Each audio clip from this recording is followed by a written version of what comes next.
like 14 It's like, interns in. He's like, We know that artery there. we probably will have to fairly soon one because we're getting close to a couple things. We're gonna have to bring that IHG settlement He back goes, to you he guys. goes, sometime. that's a little black. On special assessments. I hope it's been news for us. We're arguing over Service. a couple of items. And I just got them like sit up in my face, there's a couple of the interns standing back there. How big? I was just gonna, it was, It's like, I know that's not the way it works, for God's sakes. Did you go through your wrist? Oh yeah, there's a little circle here. Amazing, you go through your wrist. No incisions beyond Yeah, the I have to push it. There's my little circle. It's still there, that's all. Diane usually reminds me. So And you can actually sit and watch it on the screen. Well, thank you. I said watch it on the screen. So yeah, it was kind of. good evening, Pear. He's not gonna be here tonight, no. I guess he's farming. And I never was. It was like, because it was, I mean, if it would have had chest pains and all that other stuff, it would have. It's good to meet. It's good to see you, bud.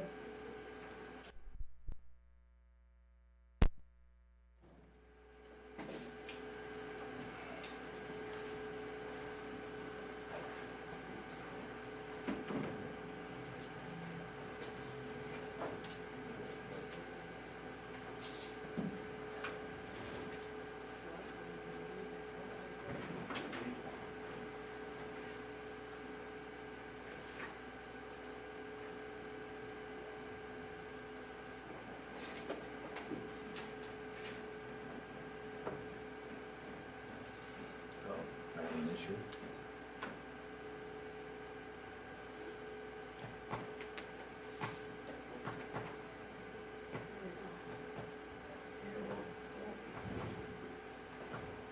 Mission accomplished. Mission accomplished.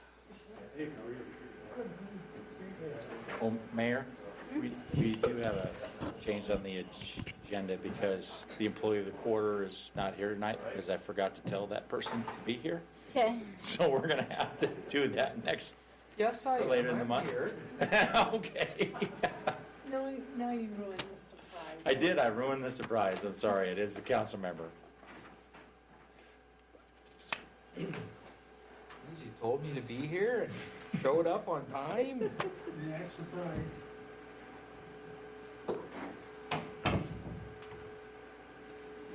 Next time we're going to use it.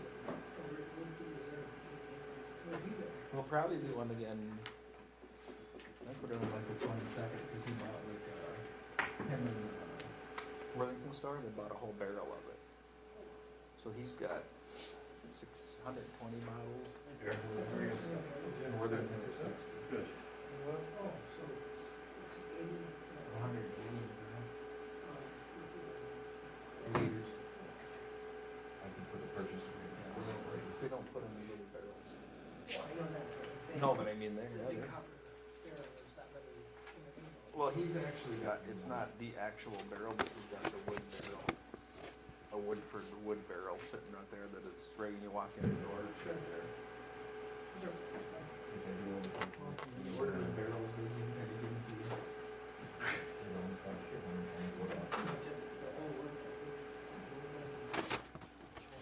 Well, yeah, if you want to buy one, yeah, it's not going to be cheap. Collation of graders, I don't need to worry about this. Collation No. of graders. If you want to join that organization, we can. We haven't in the past. I think that's just informational. If you want to talk about it and join it, we can have that discussion if you'd like. It's up to you. It's basically kind of like all the rural communities get together to try to influence, state legislation and whatnot on rural issues as opposed to just letting the Twin Cities decide everything.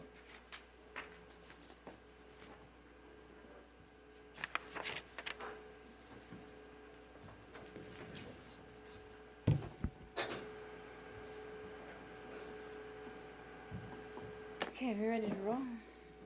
We will call to order the regular city council meeting for October 11th. Start with Pledge of Allegiance. I pledge allegiance to the flag of the United States of America and to the republic for which it stands, one nation, under God, indivisible, with liberty and justice for all.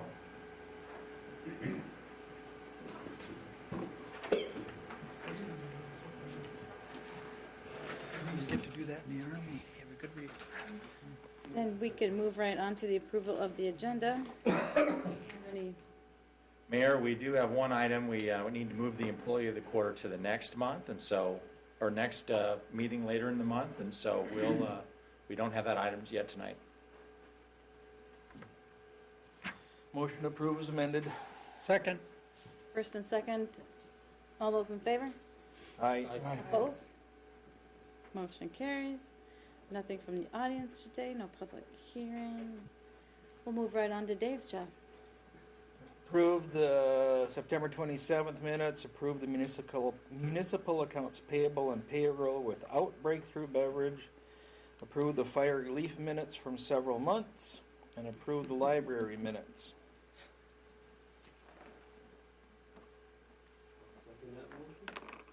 First and second, any discussion? Roll call, please.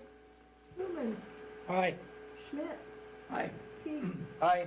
Jones, Aye. Tao, Aye. Mayor Collins. Aye. Would somebody like to do that with breakthrough beverage? I'll make a motion to approve municipal accounts payable for breakthrough beverage. I'll second. First and second, any further discussion? Roll call, please. Teagues, Abstain. oh, yep, so you are. I caught you on that one. Schmidt, Yes. Tao, Aye. Jones, Aye. Footman, Aye. Mayor Corman. Aye. Does anybody have anything for mayor council communication? I'd like to just extend some kudos to the fire department for all the work that they did for Fire Prevention Week last week. And in particular, I was privileged to be in a third grade classroom last week when they showed a video that was produced by the fire department showing how the fire department responds to a fire call. And I can say the third graders were very much interested in that video. So thank you. Yeah, thanks for bringing that up, Seth. Hopefully they had a good chili feed, the drive-through. Yes. Different. Anybody else have anything?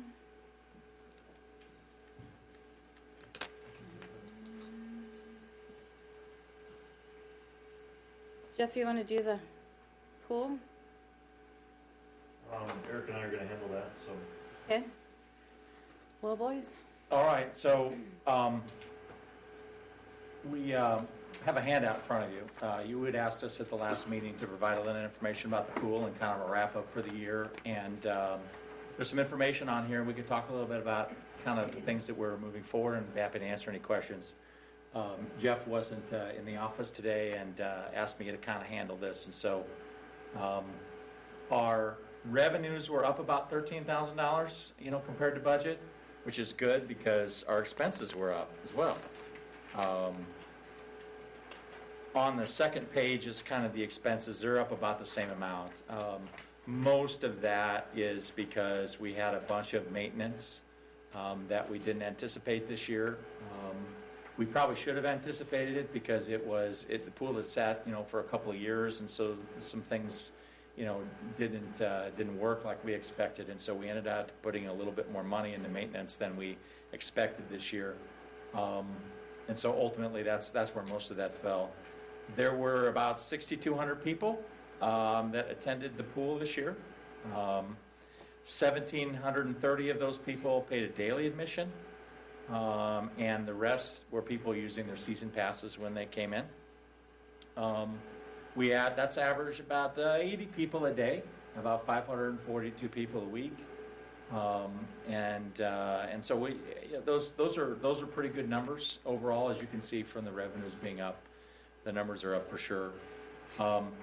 You'd asked for some information about residents versus non-residents. What we can't track right now is resident versus non-resident on a daily admission. We're going to be able to do that next year, but we didn't in this year's system. We can track the pass holders, though. So we have 66 single individual season pass holders that are residents and 9 non-residents. For families, we had 57 residents and 19 non-residents, and so that's kind of how that breaks down. So it's probably a fairly similar proportion on the daily admittances, but we don't know that for sure. So we're going to track that next year. The next page is some additional information. We've talked about this before, but what are our fees going to look like next year? Ultimately, this will be brought forward with the final budget in December. But as we had told you before, we're looking at making some increases next year. Probably not the daily admission because we're pretty competitive with everybody else at this point, but looking at some of the other things like the pool party fees, swimming lesson rates, maybe some of the season passes for non-residents, but ultimately this will be brought forward to you with the fee schedule a little bit later in the year. But the adjustments are relatively minor. Any questions about that? You can kind of see the comparison on here. Like, for example, the daily admission in Slayton is $5, and in Tracy it's $6. So from our perspective, we don't see any reason to change that for 2022 because we're kind of right there where everybody else is. But one of the big changes, for example, is pool parties. We're losing money on pool parties at this point, which to us doesn't really make a lot of sense. Everybody else is charging $150 an hour as opposed to, kind of fixed rates depending on how much time it is. So we think we'll just charge $150 an hour like everybody else. So if people want to come in for an hour for $150 or 2 hours for $300 or whatever, they can do that. And that helps us recover our costs because this is extra time that we're not normally open. And so that means we have to staff that with lifeguards. Those are kind of the big ones. But ultimately that's kind of what we're proposing for next year. But we're not too far off, just a little bit low in a few areas. Any questions about that or questions for Jeff? One thing I've always wondered about is, would it be feasible or advisable to even push back our opening time in the afternoon by a half hour or an hour, which would accomplish 2 things. Number one, it would decrease our operational expenses, and second, it would get kids out of the pool during the prime sunburn times. I've seen some awfully red-looking kids at the pool in the afternoon, and I just throw that out as an idea. That's a good idea. Jeff and I were talking about this actually right beforehand. We're gonna kind of look at 2022 as an experimental year, because we've kind of been doing it the same way for a really long time, and so. Are there some things that we need to do in terms of adjusting the hours? Maybe we even need to be open later in some cases for some special occasions if we think we can make more money. I don't know, but we'll have a conversation with the pool manager at some point in the beginning of the year just to see, what we can do. We're going to look at our concessions a little bit more closely, try to track those a little bit better. I think there's some opportunities. I'd like to, instead of just kind of conceding that we're going to lose a ton of money on the pool, which we're going to lose a ton of money on the pool every year. How do we reduce that? How do we close that gap some, and think about the pool as a business in some ways as much as we do a government service. We will never make money. Don't get me wrong, but we want to try to lose less. If that makes sense. Yep. Yeah. My point about the concession stand is a good one because I remember how, we've got a really nice concession stand that's not really being utilized for that purpose right now. And I do remember how the people from USA Aquatics, the people who designed the pool, they specifically recommended that separate concession stand because they just felt like it had great revenue potential. Yep. So for whatever that's worth, I'm glad you're looking into. We're looking at it. I don't know what that means for next year yet, but the pool wasn't open last summer, so we couldn't do anything, and so now we kind of, you know, we're tracking it a little bit differently this year than in the past. It used to be kind of in a separate fund, and it's now all in the general fund now, but we have some very specific line items, and like everything else, we're kind of tracking things a little bit differently to really hone in on what our expenses and revenues are for things. So that's our plan. Any other questions about that? I've got a few other items on city administrator's report, just to keep you updated on. One is that I sent you an email earlier today, but just so the public knows, we hired a new person for our front desk to fill that vacancy. His name is Josh. I think it's pronounced Frederick or something like that. And he starts on Wednesday. And he came from Midwest Bank, where he was a teller and a personal banker, and so he's got some, customer service and financial experience. And so Krista made that offer last week, and he accepted, and is starting Wednesday. Also, as many of you know, we had a great kickoff meeting last week with our EDA, online technical assistance program. People might remember we received a big grant to help 20 businesses in town. We hired a couple of people locally to be consultants for that. Last week we had a big kickoff meeting with Jeff, and Jeff did a fantastic job of kind of gathering everybody together, and I, most of them were there, and we're starting to work with them now, and so it's pretty exciting. This is a 2-year program. I don't know how this is going to go. But I love the idea of being able to help our businesses any way we can in town. That's for sure. And so that's happening. And my hope is at some point the paper will do a story about how it's going on that, because I think it tells a really good story about something innovative that Tracy's doing that's not being done anywhere else. Your tax dollars at work for that. Another thing for your benefit as well as the public's benefit, the Phase 3 street project was supposed to be wrapped up on October 1st. The contractor did not finish on October 1st, and so they're continuing to work on it through the month. They're into a situation with liquidated damages at this point, and so they know they're behind, but ultimately we want them to try to finish it, and the weather's been good and should continue to be good. The biggest issue that we have a concern about is what happens with the sod at the end of the month. And so we're working on getting some things in writing from them about, normally they have 30 days for the sod to take root, but if you plant it at the end of October, it's probably not going to do that, right? We don't want a bunch of dead sod in the spring. And so if it ends up being dead in the spring, we want them to replace it anyway. I don't know if Shane has an update on any of that, or if you have any questions for Shane on this, if you want to add anything.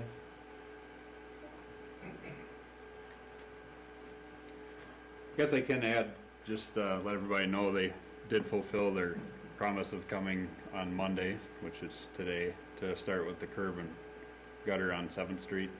So they got quite a bit done today. So they still have a lot left, but as far as sidewalks go, if they know they can't get it put back in, they're not going to remove any sidewalks.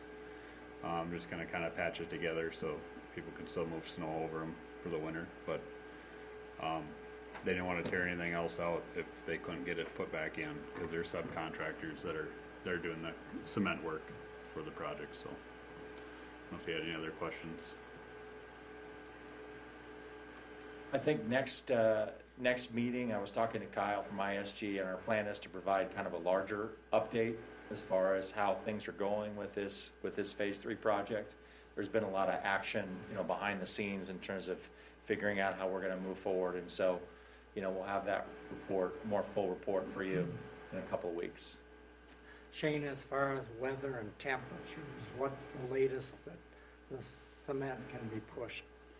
They can pour in the 30s, but they're gonna have to cover it, and they don't like the idea of that whole concept. And honestly, it's not as good either. It really needs at least 10 days without getting frozen. And it can be in the 40s. It's usually not an issue, but you start getting into the 30s and the low 30s, that really puts a damper on it. So in other words, the cement work is going to have to happen pretty quick if it's going to happen. Yeah, and the next couple weeks looks pretty decent. There's some upper 30s at night, but I don't see anything freezing yet overnight. But we know October can turn fast, so and then once they get it done, they got to wait a certain time period before they start running equipment back over it for sod, doing the sod work and leveling stuff off. So at least 10 days. So Did they get all the digging done this year that they thought they were going to do? I think they got a little further than I thought they would get. As long as the restoration can follow it, is the main concern. But they're done with the underground for the year, so everything else from now moving forward, they got some edge drain they have to do yet, but I'd say not a whole lot of the underground left. So, but all the main pipes, storm sewer, sanitary services, and water services are all installed. So. Did you say there are penalties now that they are passed? So there's a They're little paying- bit more they're- incentive to, There's a little bit of incentive, yes. Yeah. I could be cynical and say that they knew that there were penalties and built that into their summer schedule. But I can't say that for sure. well, they were gonna get it anyway. Yes, So that's this right, way that's They right. won't get it. Yeah. Just get it done and get it done right. Yeah, I'm sure that they'll get it done, and I think, correct me if I'm wrong on this, Shane, but in the past, we've been working in October. We actually asked them to push up the date, or wrote this contract so the date was actually earlier than how it normally has been. And so what we're doing in October is really nothing abnormal. It's just doesn't meet the terms of this contract. Yeah, after the temporary driveway wasn't paved all the way to the curb fiasco we had on 3A1, we decided to make some changes accordingly to prevent that from happening again. So at least give them some incentive to get it done sooner.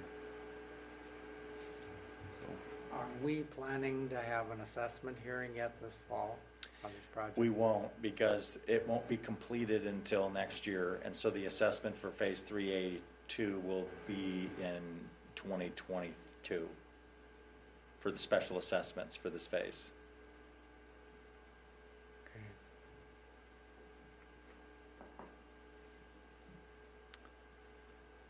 All right, that's all we have on that. I've got one more thing for you. On Thursday, the Community Center Work Group is meeting, and I wanted to give you a little bit of preview, and I'll also ask you to approve an agenda for Thursday.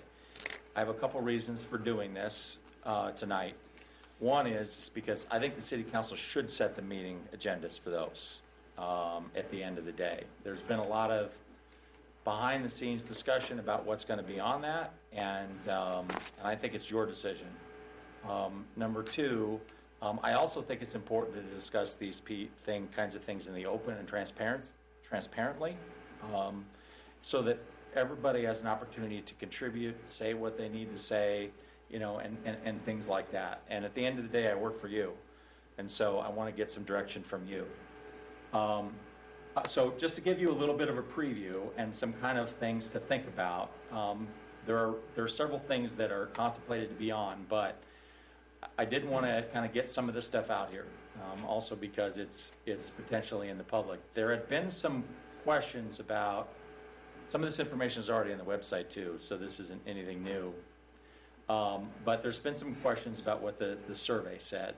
And we did a community center survey last year, which you've already seen the results on, and then the comprehensive plan survey that we did kind of over the summer.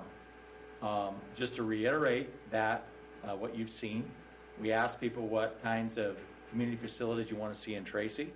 68% of them said senior center, 63% of them said community center. Those are the two kind of top choices. You might remember this from before. I showed you this slide also last year.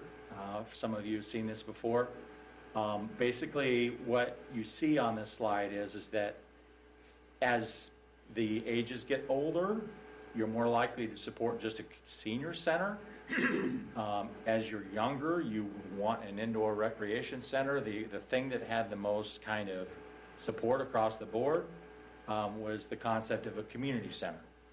So that was what had the most support across the board. So that's what the survey showed basically last fall, when we did this about what people want.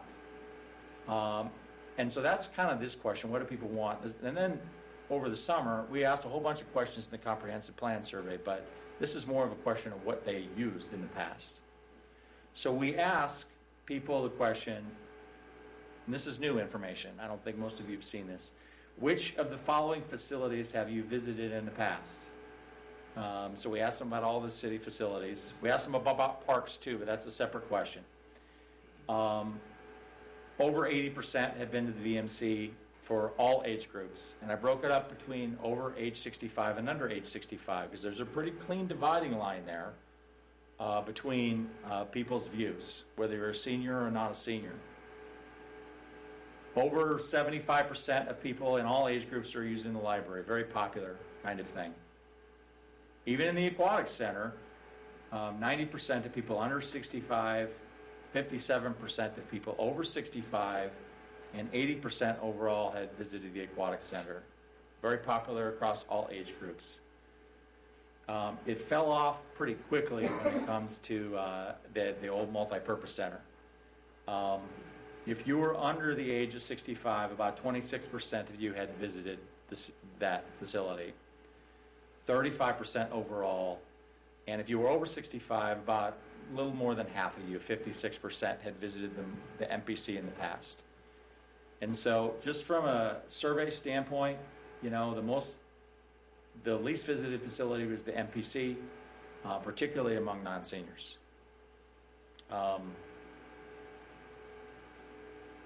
Then we also asked them to rank their kind of satisfaction with those, facilities as well. The VMC generally had high satisfaction, but not as high as some others. Interestingly enough, the under age 65 was least satisfied with that compared to the other age groups, so I'm not sure why that is, so we might have to dig into that a little bit more. Library, high satisfaction rates, almost 90% among seniors. I mean, that is a really well-used and well-liked facility all the way around. Same thing in terms of the aquatic center.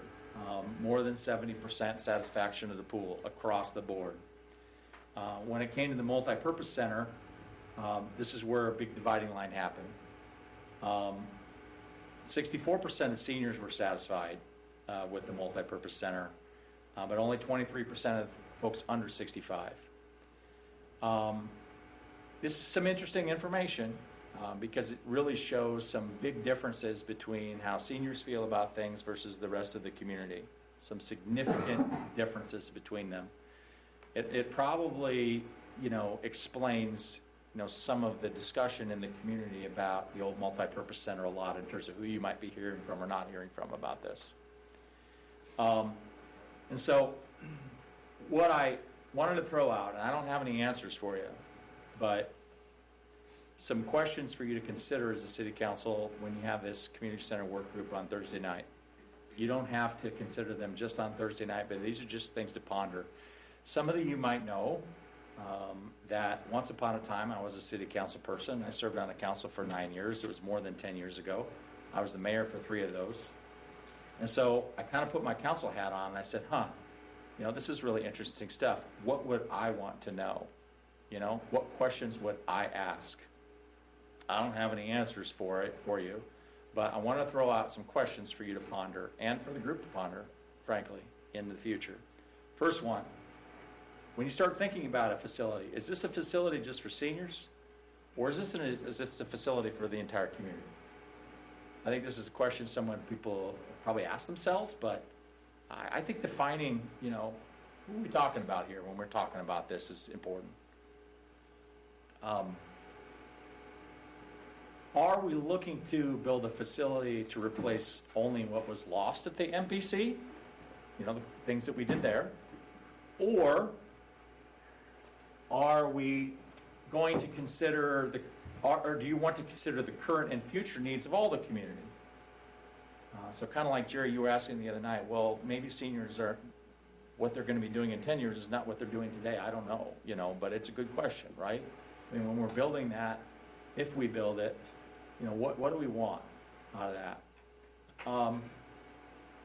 This comes down to the financial question we've been pondering.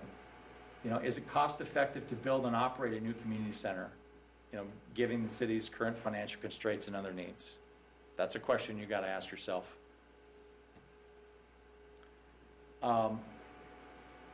This comes to the question of money raising, and maybe no one has thought of this before, but I was thinking about it today.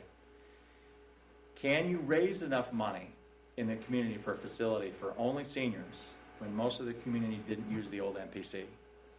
Would you contribute money to something if you weren't planning on using it? You might, because you want to support the seniors, but then again, you might not if you didn't think that you were going to get any benefit out of it now, or maybe in the future.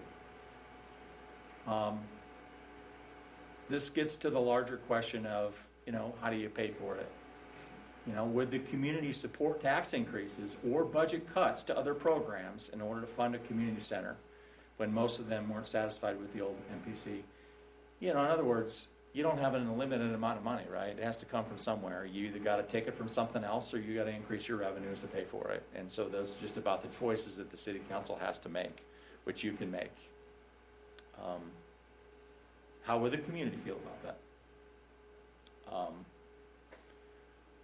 Would a new community center compete with other facilities in the city like the Caboose? You know, particularly if it were a larger event center. And kind of the last question that I pondered was, should this really be a conversation about what kind of building we ought to build, or rather a discussion of how do we provide services to seniors with the money that we do have?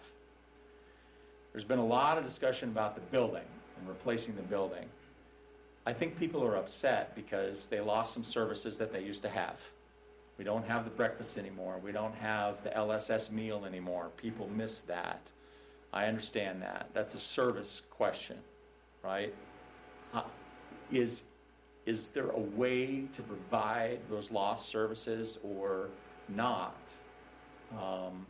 And so thinking about how do we provide those services, not how do we build a building. It's a slightly different question, but I think it's the key question that we haven't yet asked in this situation. So I don't have answers to these questions, and frankly, the staff is agnostic about this. You know, we don't have an agenda here. We would like some resolution to the issue one way or the other so we know what it is that we want to do. And I know you want that too. And I know the community wants that too. And so our hope is that, you know, as we consider this, you know, work group, that happens. So what I would like to ask tonight is, you know, for you to give me some direction on the community center work group agenda. We've got kind of 3 items. One is we've got, I would consider old business, which is providing people the information about the survey, because they asked for that information. They asked for the information about the nonprofit 501c3 foundation, and we've researched that, and we have some information about that. I know, because I've heard from numerous people, that there is a desire to spend most of the meeting discussing where do we go from here? You know, let's start to throw some options out on the table of things that we want to do. And I don't want anything that we're providing in terms of information to take away from that time, because I know Jerry wants to end the meeting so she can go to bed, and I know George didn't want to start the meeting until 7, and so we don't want to be there all night. But those are the 3 things that we want to put on the agenda. I don't have anything specific in terms of the new business, but we were thinking that you would logically, there's no rhyme, no reason to this, right? I mean, you can do it however you want, but logically, normally in these kind of meetings, you deal with your old business first, and then you end kind of in your new business. And so the old business would be information we provide. The new business would be anything that the committee wishes to discuss that hasn't been discussed yet. So I'm asking for some direction. If you like that general agenda on Thursday, or if you have something else in mind, we'd be happy to do that too. So with that, that's kind of my tee up for Thursday. My plan is, in the future, is to kind of bring this to the city council before the next meetings, just so that we can discuss it as a group before we head into that meeting. thoughts?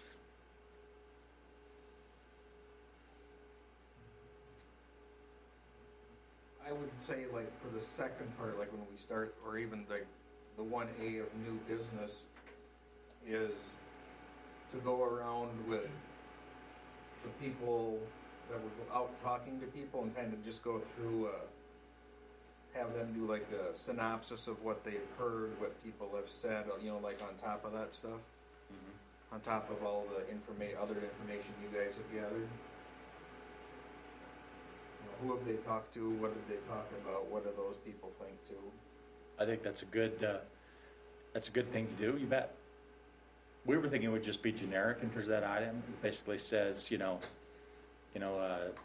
community center work group discussion or something like that, so that you could do whatever you want with it.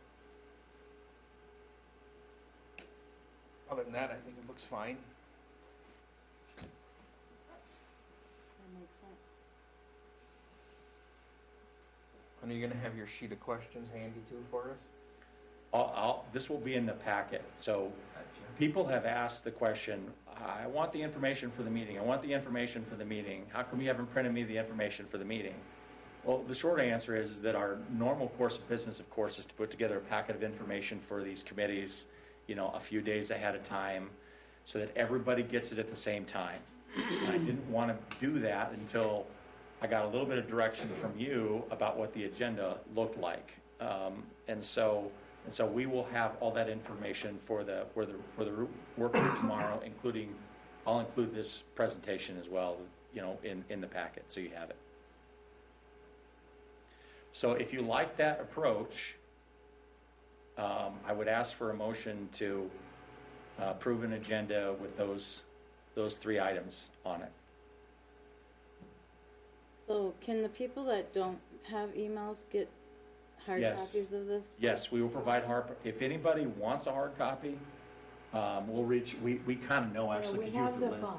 You have a list of 5? Yeah. We have a list of 5 people that want a hard copy. We'll make sure they get a hard copy tomorrow. Yeah, you bet. I think the main concern is, for what I'm hearing, is that they've got a chance to speak without being cut off on this, because we're talking 2 hours here. Yep. And so I think that's their main concern is. I think that's a legitimate they're gonna concern. talk to you about, or whatever it is, they're going to have a chance to do that before they get cut off. That's why we. When I said for the meeting to be done by 9, I'm not saying it 9:01, we're adjourning, walking out the door, and if you want to keep talking, But I just don't want to be there till 11 o'clock at night. And I think with really more or less three items, because I would think the survey results should go pretty quick, because half of them we've seen before, and if we get the packets tomorrow, that gives us time to look at the survey results. Same with the information on the 501c3, because I don't think there's any doubt that we do not want to start that up. It's just the steps and the timing of what all has to be done to get that all in place. So that might be a little discussion, but more or less it's still fact-finding and time frames. So that still leaves really the majority of the time. And I say the 5 community members, we let them go first. Sure. So that they don't feel, if I get offended because I don't get to speak because it's now 9 o'clock and I haven't had my turn, I'd rather it be me than one of the community members. So we let them go first, so they don't feel like they're not being heard. Good point. So I guess you need a motion. So a motion to approve this agenda. I'll make that motion. Seconded. First and second, any further discussion? Roll call, please. Schmidt, Yes. Putman, Yes. Teagues, Aye. Jones, Aye. Powell. Aye. Mayor Corman. Aye. Everything else I have is in a written report, and there's nothing earth-shattering in there, but if you have any questions, I'd be happy to answer any. If not, I can move on to new business Whenever you're ready. I believe we're ready. I had one question Oh, on sorry. the planning commission and the comprehensive plan, the focus groups. We're Yeah. going to start in October, is that correct? Or- I wanted to start in October, yes. Rosemary Bruce White from SRDC, who is doing our focus groups, is actively working on that right now. She had some people that said that they would participate, and then she got back to those people, and they didn't hear from those people. I mean, you know how it is. Sure. And so now we're in a situation where we're looking to try to recruit some additional people for it, so it's kind of delayed it a little bit, but I'm still hopeful that we can do it in October. Okay, Yeah. good. We're trying to push it along as much as we can. This whole process normally takes about a year to do this, and so we're definitely going to be into the first part of next year. And it's been a little slow. It started late because of COVID earlier in the year, and it's just the nature of the beast. But it'll be done in the first part of next year. Okay, good. On new business, Mayor, we have just a handful of small items. The first ones are your board appointments. All of them are pretty straightforward, except I do want to talk about the first one, just to let you know what happened, is that we actually originally had one opening, which was Mark Seeger's seat, and we advertised for it, and we got 2 applications, Tom Dobson and Susie Mole, for that. And then after the applications closed, we got notice from Darren Pedersen that he was also resigning, and so we had this kind of surprise second one. We didn't originally advertise for it, but we do have 2 applications, so it says 1 or 2. If you want to just fill one tonight, or if you want to fill them both, it's up to you. But I wanted to just let you know kind of what happened. With that, Mayor, I'll let you guys discuss what you want to do with these appointments. I think that Feeling- 2 quality Skip both of people. them. You know. Yeah, that would be my feeling. Yeah, I agree, Dave. 2 excellent people, so. Can I ask a question here? Absolutely. Thank you, David. Why do we have 2 council members on a committee? Is there a reason we did that? Do we have 2 council members on the charter and 2 on the planning? We have 1 on the planning. We don't have any on the charter commission. It's just curious. written that way in the bylaws. I couldn't tell you why. I just know that's what it is. I'm also gonna mention before a motion is made that both seats will expire in 2023, so it'll only be a 2-year term For the EDA. for the EDA. Would you, Councilmember, would you like to consider looking at changing that, or what were you thinking? Well, I was just wondering there, I would have stepped down to allow these 2 individuals to take my spot, because they're very good. These 2 individuals be very good on the EDA. Appreciate that. But No, I think we have to now have that to. Darren is gone, there shouldn't be a problem. But I was just wondering why we need 2 council members on a board. Because that's the way it's written currently, but you could change that if you wish. There's probably a reason many years ago that it was done that way. It's common for a lot of cities to have city council members on each commission or agency, and usually multiple. I mean, that's pretty common. So, just as the council has a member that can be involved and can report to the council, and also can relay between the 2. It's somewhat of a liaison between some of the commissions and the city council. That's pretty common. Yeah, I like the idea that there's 2 council members on the EDA. I wouldn't want to change that. So you're stuck with me. Can we do all these at the same Sure, time? you can do it all in one motion, as long as you indicate what the motion is, yeah. I would almost, Separate. What would I'd you almost like there? prefer separate because they're separate expiration Well, Diane is dates. very persnickety about Okay. these I'm things, sorry. you She know, has that's to type all fine. the stuff up and make sure it's Fine. all right. I shouldn't have spoken, I got slapped down. I'm sorry. All right, can we have a motion for this one? I'll make that motion on the EDA for Tom Dodson and Susie Mold. First and second, did we have any further discussion about that? Roll call, please. Koopman, Yes. Tao, Schmidt, Yes. Jones, Aye. Teagues, Aye. Mayor Corman. Aye.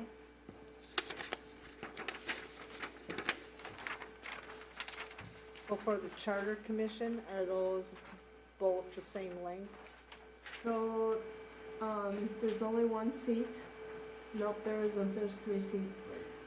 Yep, Russ Stobbs will expire in 2025. He's going off, or He's done. going off, he moved Where did they move to? to up north somewhere. So he's resigned. Mankato. Mankato? Oh, that's where Yeah. And the other one will be for 2 years, so you need to decide which one goes to 2025 and another for 2 years.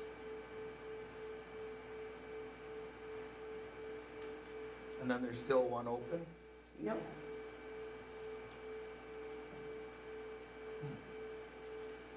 Eric, is Dora the one that works in Slayton?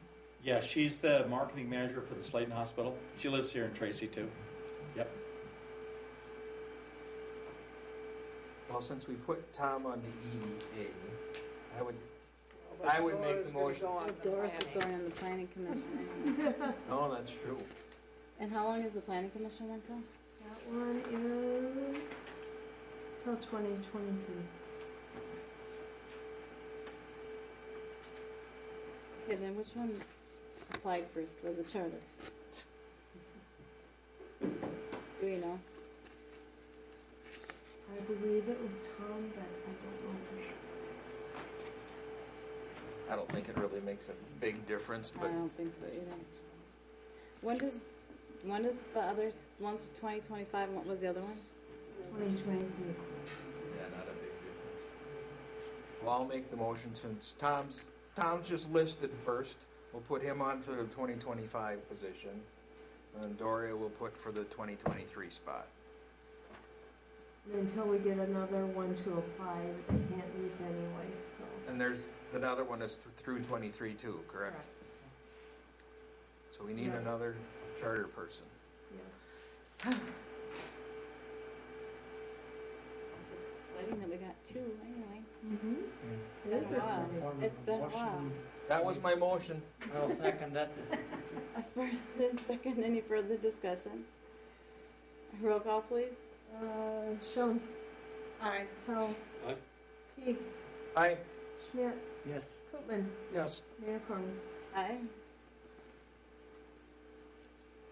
So we just need to encourage people out there listening to either apply or convince one of their friends or enemies to apply. For the charter, and the charter only meets, You have to at least meet once a year, they have to meet once a year. and we have to submit a annual report on Yep, yep. that one meeting potentially by the end of December to the Right. district. So it's not like So a it's monthly, not a weekly huge commitment, meeting.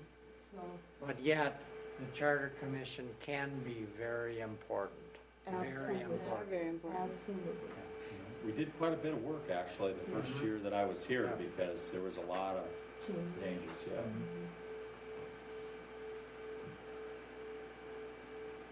Okay, would somebody like to nominate Doris for the planning commission? I'll let somebody else have the pleasure. I'll make that motion. Second. First and second, any further discussion? Roll call, please. Teagues, Aye. Schmidt, Yes.